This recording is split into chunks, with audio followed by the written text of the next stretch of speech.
આજે આપણે ચટાકેદાર પૌવા બનાવશો। આ રીતે તમે ક્યારે પણ નહીં બનાવે એવી રીતે આજે આપણે પૌવા બનાવશો।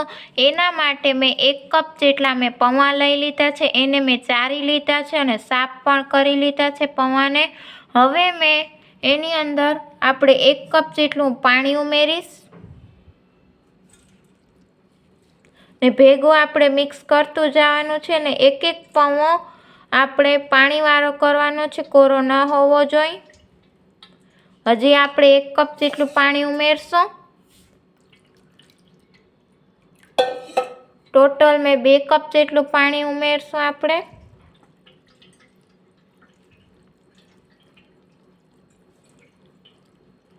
ફ્રેન્ડ્સ જોઈ લો, આપણો એક દાણો ભીનો જ છે। હવે આપણે એકવાર એને આવી રીતે નીતારી દેવાનું છે। આવી રીતે નીતરી જાય એટલે સ્વાદ પ્રમાણે મીઠું। હવે હું સ્વાદ પ્રમાણે મીઠું ઉમેરીશ, એટલે 1 ચમચી જેટલું। 1 ચમચી જેટલો લીંબુનો રસ, 2 ચમચી જેટલી ખાંડ। ખટાશ ગળપણ તમારા ટેસ્ટ મુજબ કરી શકો છો। હવે આપણે બધું જ મિક્સ કરી દઈશું।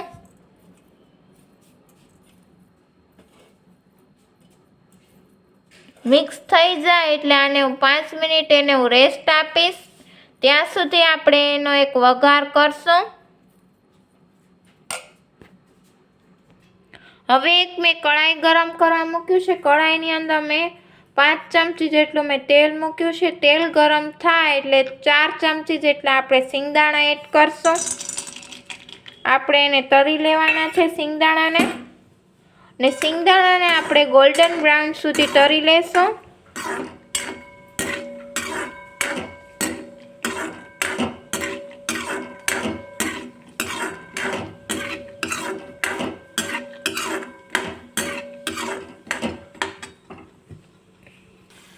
આપણા સિંગદાણા તળાઈ ગયા છે એટલે હું એક પ્લેટમાં કાઢી લઈશ આને। હવે હું 1 ચમચી જેટલું જીરું એડ કરીશ, 1 ચમચી જેટલી રાઈ એડ કરીશ, 5 ચમચી જેટલી હિંગ એડ કરીશ, 8 કે 10 મીઠા લીમડાના પાન એડ કરીશ। પછી 1 લીલા મરચું, મેં આ તીખા લીલા મરચાં લીધા છે। હવે એને આપણે સાતળી લેશું।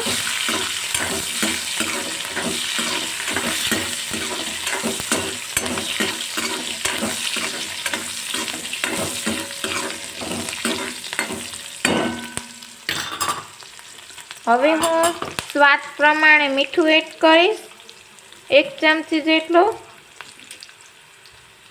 હવે અડધી ટીસ્પૂન જેટલો હળદર પાવડર। હવે આપણે ગેસ બંધ કરી દઈશું ને બધું આપણે મિક્સ કરી દઈશું। આપણો વઘાર તૈયાર થઈ ગયો છે।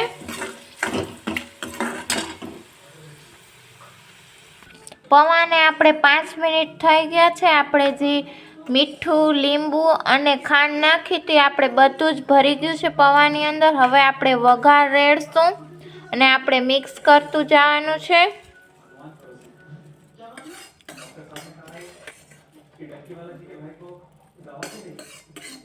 આવી રીતે આપણે બધું જ મિક્સ કરી દઈશું।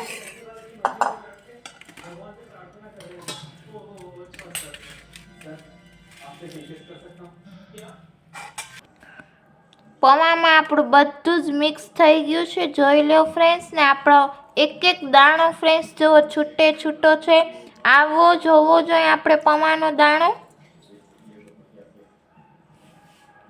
હવે મેં સ્ટીમર ગરમ કરવા મૂક્યું છે। સ્ટીમરની અંદર મેં 3 કપ જેટલું મેં પાણી ઉમેર્યું છે। હવે મેં આ પ્લેટ લઈ લીધી છે। હવે એની અંદર આપણે સેટ કરી દઈશું।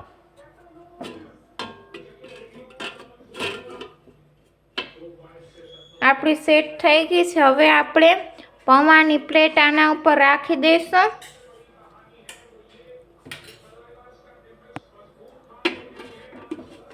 ને આને હું 5 મિનિટ હું કૂક કરી લઈશ.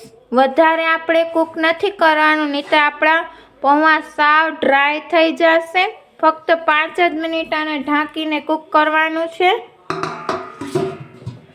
આ કૂક થાય છે ત્યાં સુધી આપણે પૌવાનો એક સિક્રેટ મસાલો બનાવી લઈએ. હવે આપણે પૌવાનો સિક્રેટ મસાલો બનાવશું. એના માટે 1 ચમચી જેટલો ચાટ મસાલો પાવડર, અડધી ટીસ્પૂન જેટલો ધાણા જીરું પાવડર, 1 ચમચી જેટલું લાલ મરચું પાવડર, અડધી ટીસ્પૂન જેટલો હળદર પાવડર, અડધી ટીસ્પૂન જેટલો હિંગ, 1 ચમચી જેટલું મીઠું. હવે આપણે આ બધા જ મસાલાને આપણે મિક્સ કરી દઈશું.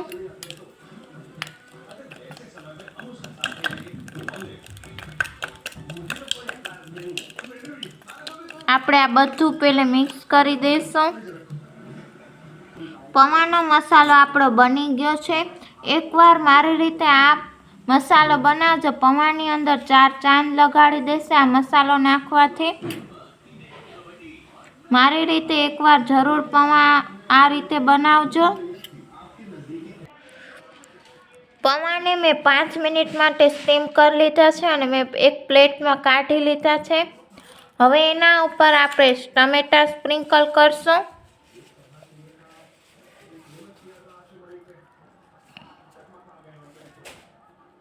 દાડમના દાણા સ્પ્રિંકલ કરશું.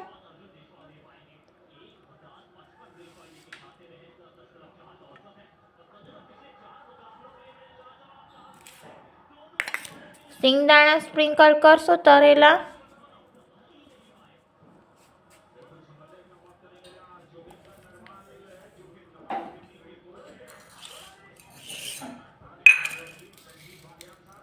આપણે સિક્રેટ મસાલો બનાવ્યો એ સ્પ્રિંકલ કરશું.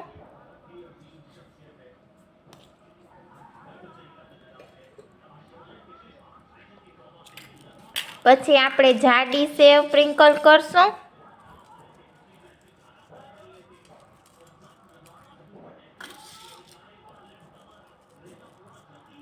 ઉપરથી ફ્રેશ ધાણા સ્પ્રિંકલ કરશું.